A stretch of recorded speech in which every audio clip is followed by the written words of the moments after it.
Liñas están confinadas, pero os ovos ecolóxicos, os campeiros, seguen sendo igual de caros. Por que, Gonzalo? Cóntallo.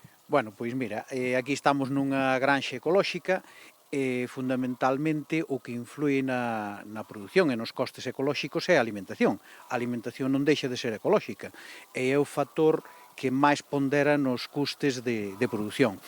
Despois tamén temos que dicir que coincídenos no inverno. No inverno tampouco non salen todos os días. Un día de inclemencia, pois por sentido común, nós non salimos á rúa sin paraguas e sin gabardina e sin abrigo. Hai que salir preparados. Home, hai que salir preparados. E vos estades preparados porque xusto que temos aquí detrás é onde saen as galiñas cando é inverno, cando chove, por exemplo, como un día como a hoxe, non? Efectivamente, chámase xardín de inverno, que non deixa de ser un cobertizo. É un cobertizo para que poidan sair incluso cando chove, pero neste caso, como a normativa do Ministerio pois é exixente que non haxa contacto de ningún tipo con páxaros, esta malla que vemos pois pode colarse algún paxeriño pequeno, entonces por seguridade pois preferimos non sacalas.